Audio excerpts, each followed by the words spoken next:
बिस्मिल्लाहिर्रहमानिर्रहीम। अस्सलाम वालेकुम। सच के साथ के एक और एपिसोड के साथ इमन फरहान आपकी खिदमत में हाजिर हूँ। क्या कभी आपने सुना है कि कोई भी ऐसी चीज़ जो कि आपको धोखा दे, आप उसके ऊपर केस कर सकते हो?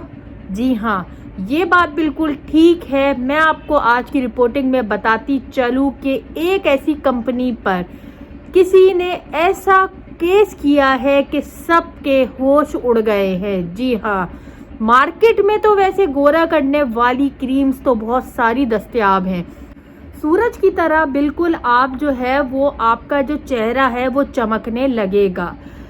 सेम यही सिचुएशन जो है वो इंडिया में रिपोर्ट हुई है और ये बहुत ज़्यादा जो है वो ताज्जुब की बात है कि इस चीज़ पर कैसे किसी ने केस कर दिया। पूरी रिपोर्टिंग दूंगी, लेकिन उससे पहले अगर आपको मेरी वीडियोस अच्छी लगती हैं, इन्फॉर्मेटिव लगती हैं, तो काइंडली मेरे चैनल को सब्सक्राइब करें, शेयर करें, ज़्यादा से ज़्यादा आप मेरी वीडियोस को वॉच करें ताकि आने वाली वीडियोस आपके लिए इन्फॉर्मेटिव हो। चले चलते हैं अपनी रिपोर्ट की तरफ। जी हाँ, ये वाक़या पेश आया है इंडिया में।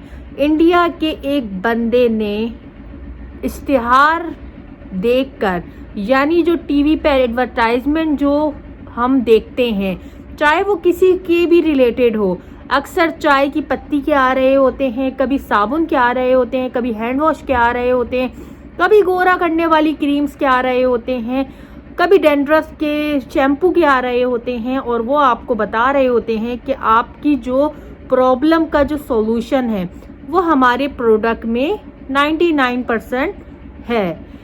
इसी तरह एक बंदे ने टीवी पर इश्तिहार देखकर फेयर एंड हैंडसम क्रीम का इश्तिहार, जो कि ये दावा कर रहे थे कि एक दफ़ा लगाने के बाद ही आपका चेहरा इस तरह खिल उठेगा जैसे कि सूरज की तरह हो। जी हाँ, सेम उन्होंने ये दावा जो है वो किया। उस बंदे ने शौक में जाके मार्केट से वो क्रीम जो है वो परचेज़ कर ली। ख़रीद कर जब वो घर लाया और उसने वो यूज़ की, इतना 1% भी उसके चेहरे पर फ़र्क नहीं पड़ा। जो कि वो दावे कर रहे थे कि लगाने के बाद आप इस तरह खिल उठेंगे या आपका चेहरा इस तरह ग्लो करने लगेगा, आप एकदम से गोरे हो जाएंगे। उस बंदे को इतना गुस्सा आया, उसने जाकर कोर्ट में उस कंपनी के ख़िलाफ़ केस कर दिया। जी हाँ, उस बंदे की गुस्से की जो इंतहा थी वो बहुत ज़्यादा थी। उसने ये बर्दाश्त नहीं किया और जाकर फेयर एंड हैंडसम कंपनी जो कि गोरा करने वाली क्रीम्स बनाती थी उनके ऊपर केस कर दिया। और ये जो केस था वो काफ़ी महीनों से कोर्ट पे चल रहा था।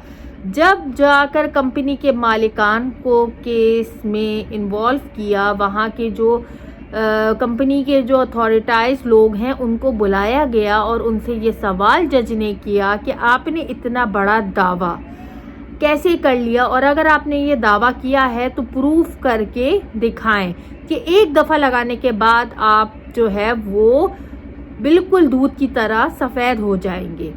तो वो ये दावा जो है वो प्रूफ नहीं कर पाए, जिसकी वजह से उनको 15 लाख रुपए का जुर्माना पे करना पड़ा। जी हाँ, 15 लाख यानी पाकिस्तानी जो है वो 60 लाख रुपए बनते हैं।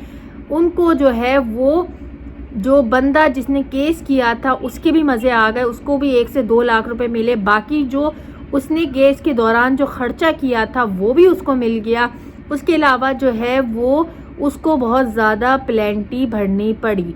तो इस तरह का जो है वो आप भी कर सकते हैं। अगर आपको कोई एडवर्टाइजमेंट, अगर आपको लग रहा है कि ये झूठ बोल रहे हैं या इस तरह का जो वो दावा कर रहे हैं ये दावा सरासर झूठ है, तो आप जाकर केस कर सकते हैं। जी हाँ, क्योंकि इतनी बड़ी एडवर्टाइजमेंट करना और उसके बाद आप उस पर दावा करना कि ऐसी चीज़ पॉसिबल है और उसके बाद वो दावा जो है वो सिर्फ दावा रह जाए, तो बिल्कुल आपका भी हक है कि आप जाके कोर्ट में जाकर इस दावे को चैलेंज करें और पैसे जीत लें।